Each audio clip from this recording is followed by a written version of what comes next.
Jotform Workflows tutorial. In it, I'll be showing you how to use Jotform new feature, which is their workflows. You would know Jotform is a popular platform for creating online forms, but now they also offer a feature that you can automate what happens after someone signs up or fill out a form. To get started, you're going to go onto jotform.com/products/workflows.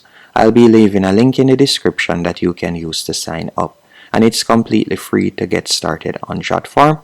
So once you're signed up, you're going to tap on It's Free, or you can tap on Bill Now in the top right hand corner. Then you have three options. You can either choose to start from scratch, or you can select a one-step approval, or you can use their template. Let's say for example we were to select a template. After selecting a template, you can see the different categories right here. So if it is a case that you have a form that you want after persons get approval, something happens next, you can select approvals. If it is an education form or finance form, you can select whichever one of these categories may relate to you. Or if it is in marketing, you could select marketing, and then you can see the different workflow templates. So you can scroll down and you can see that there are numerous templates that you can choose from.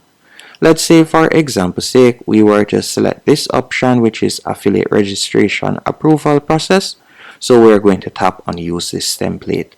After you have selected use this template, you'll be redirected to this page. So the first thing will be the application form. So to edit the form, you can tap on the form at the top, then tap on the pencil icon to edit form. And you can see how the form looks right here. So we can close this, and you can see the form right there. So basically when persons want to sign up to our affiliate program, they would fill out this information. You can edit it further if you want by simply tapping on add your logo. You could add your logo. You can also tap on add element from the left hand menu option, and from there you can see different elements that you could quickly add. But I think that this form is good enough as is, so I'll leave it as is.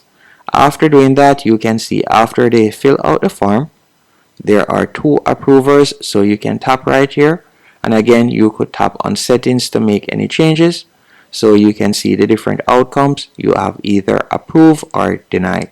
If you would like to add a third outcome, you can tap right here and you can tap on add new outcome. So after doing that, we'll tap on the X, as we'll be leaving it as is.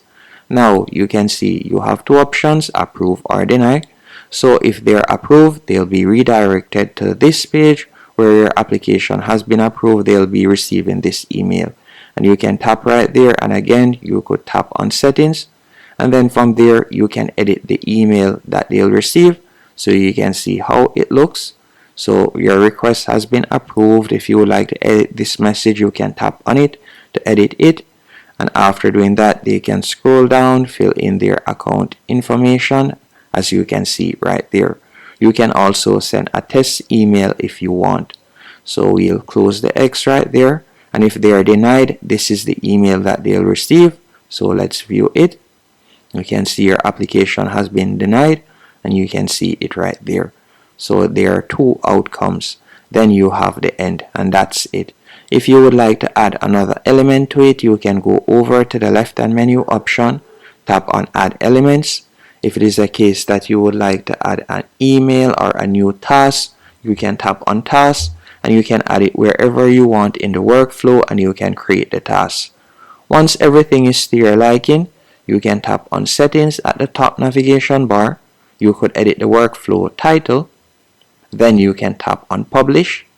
After selecting publish, from here you'll be able to copy the link, or if you would like to embed it on your website, you could select embed from the top left hand corner, and you could copy the code and embed it on your website. But let's say for example all we wanted was the link, and if I were to open in a new tab, you will see the application registration form right here, and once they fill out the form, it will automatically come to our email address, and once we approve it, they'll receive that. Hope you found this tutorial helpful and informative. If you did, be sure to hit the like button.